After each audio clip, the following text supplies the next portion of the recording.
कार्तिक मास की कथा। एक नगर में एक ब्राह्मण दंपत्ति रहते थे। वे दोनों प्रतिदिन 7 कोस दूर गंगा और यमुना नदी में स्नान करने जाते थे। इतनी दूर आने जाने से ब्राह्मण की पत्नी थक जाती थी। एक दिन उसने अपने पति से कहा कि हमारा एक पुत्र होता तो कितना अच्छा रहता। पुत्र के बहू आती तो हमें घर वापस जाने पर खाना बना हुआ मिलता और बहू घर का काम भी कर देती। अपनी पत्नी की बात सुनकर ब्राह्मण ने कहा कि तूने बात तो सही कही है, चल मैं तेरे लिए बहू ला ही देता हूँ। ब्राह्मण ने कहा कि एक पोटली में आटा डालकर कुछ मोहरे रख दे। ब्राह्मण के कहे अनुसार उसने पोटली बांधकर दे दी। पोटली लेकर ब्राह्मण चला गया। ब्राह्मण सफर के दौरान यमुना के किनारे बहुत ही सुंदर लड़कियां दिखाई दी। वे रेत में घर बनाकर खेल रही थी। उनमें से एक लड़की ने कहा कि मैं अपना घर नहीं बिगाड़ूंगी, मुझे तो रहने के लिए ये घर चाहिए। लड़की की बात सुनकर ब्राह्मण मन ही मन सोचने लगा कि बहू बनाने के लिए यही लड़की उचित है। जब वह लड़की जाने लगी तो ब्राह्मण भी उसके पीछे पीछे उसके घर तक चला गया। वहां जाकर ब्राह्मण ने उस लड़की से कहा, बेटी, कार्तिक मास चल रहा है, इसलिए मैं किसी के घर खाना नहीं खाता। मैं अपने साथ आटा लेकर आया हूँ। तुम अपनी माता से पूछो कि क्या वह मेरे लिए आटा छानकर 4 रोटी बना देगी। यदि वह मेरा आटा छानकर रोटी बनाएगी तो ही मैं रोटी खा लूंगा। लड़की ने जाकर अपनी माँ को ये सारी बात बताई। माँ ने कहा, उचित है, जाकर ब्राह्मण देव से कह दो कि वह अपना आटा दे दे, मैं रोटी बना दूंगी। जब वह आटा छानने लगी तो आटे में से मोहरे निकली। वह सोचने लगी कि जिसके आटे में इतनी मोहरे हैं, उसके घर में कितनी मोहरे होंगी। जब ब्राह्मण खाना खाने बैठा तो लड़की की माँ ने उस ब्राह्मण से पूछा, क्या आपका कोई लड़का है और क्या आप उस लड़के की सगाई करने जा रहे हो? यह सुनकर ब्राह्मण ने कहा कि मेरा लड़का तो काशी में पढ़ने गया हुआ है, लेकिन यदि तुम कहो तो खांड कटोरे से विवाह करके तेरी बेटी को अपने साथ ले जाऊं। लड़की की मां ने कहा, ठीक है ब्राह्मण देव। इस पर लड़की की मां ने लड़की की खांडक तोरे से शादी करके ब्राह्मण के साथ भेज दिया। ब्राह्मण ने घर आकर कहा, रामू की मां दरवाजा खोलकर देख, मैं तेरे लिए बहू लेकर आया हूँ। ब्राह्मण की पत्नी भीतर से ही बोली, हमारे तो कोई बेटा बेटी नहीं है, तो बहू कहां से आए? दुनिया ताने मारती थी, अब आप भी मारने लगे। ब्राह्मण ने कहा, तू दरवाजा खोलकर तो देख।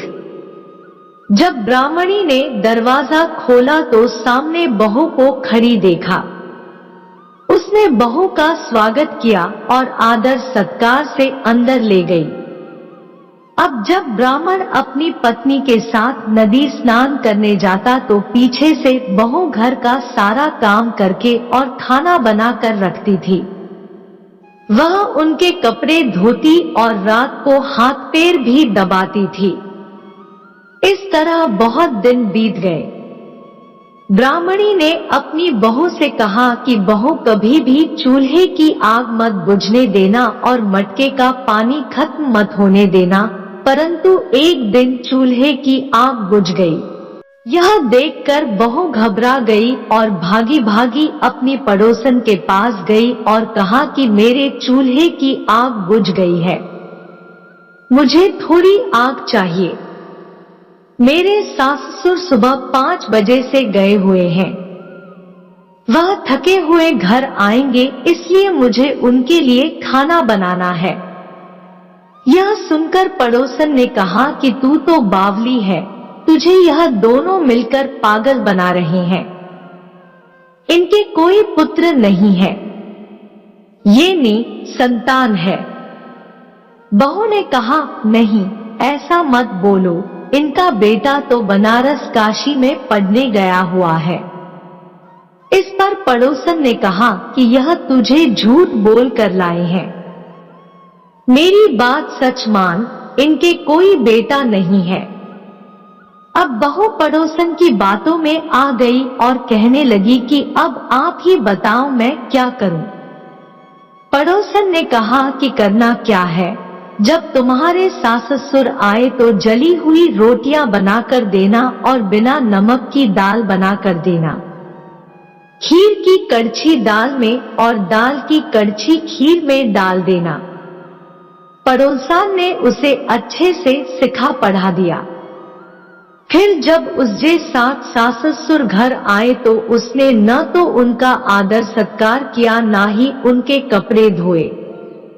जब उसने सास ससुर को खाना दिया तो सास बोली, बहू आज यह रोटियां जली हुई क्यों है और दाल भी अलूनी है।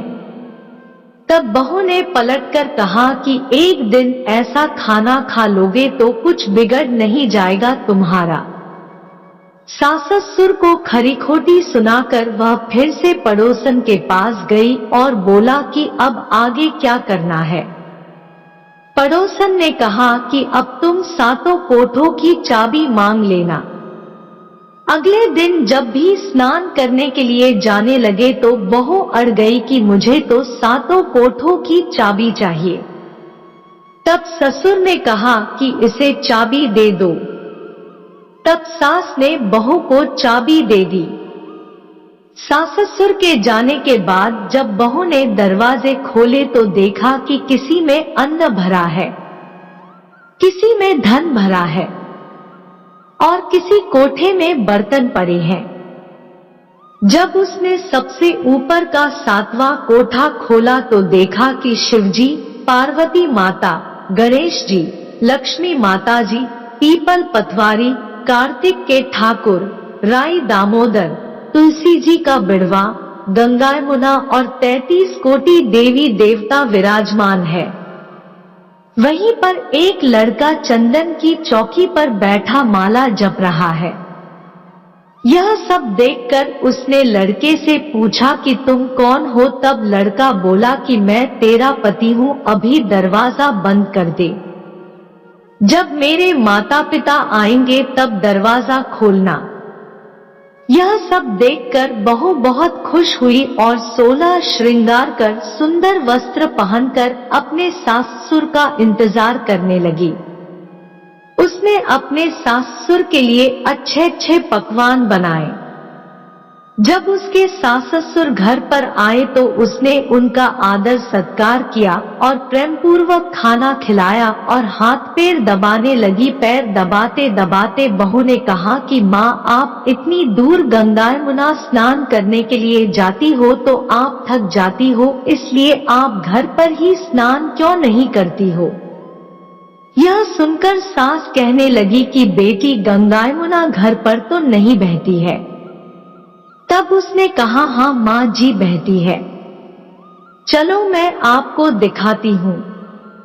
जब बहू ने 7वां कोठा खोलकर दिखाया तो उसमें शिवजी, पार्वती जी, गणेश जी, लक्ष्मी जी, पीपल पतवारी, कार्तिक के ठाकुर, राई दामोदर, तुलसी जी का बिड़वा, गंगा यमुना बह रही है और 33 कोटि देवी देवता विराजमान है। वहीं चौकी पर बैठा एक लड़का माला जप रहा है। माँ ने उसे देखकर कहा कि बेटा तू कौन है। लड़का बोला, माँ मैं तेरा बेटा हूँ। तब ब्राह्मणी ने पूछा कि तू कहाँ से आया है। लड़के ने जवाब दिया कि मुझे कार्तिक दे ने भेजा है। माँ ने कहा, बेटा यह संसार कैसे मानेगा कि तू मेरा बेटा है। माँ ने कुछ विद्वान पंडितों से मदद मांगी। पंडितों ने कहा, इस पार बहू बेटा खड़े हो जाएं और उस पार माँ खड़ी हो जाए। माँ ने चमड़े की अंगियां पहनी हो और छाती में से दूध की धार निकलकर बेटे की दाढ़ी मूंछ भीगे और पवन पानी से गठजोड़ा बंधे तब मानेंगे कि यह इस माँ का ही बेटा है। उसने ऐसा ही किया। चमड़े की अंगियां फट गई और छाती में से दूध की धार निकलकर बेटे की दाढ़ी मूंछ भीग गई। पवन पानी से बहू बेटे का गठजोड़ बंध गया। यह सब देखकर ब्राह्मण और उसकी पत्नी की खुशी का ठिकाना ना रहा। तो यह थी कार्तिक मास की कथा। हे कार्तिक के ठाकुर, जैसे ब्राह्मण और ब्राह्मणी को बहू बेटा दिया वैसे सबको देना।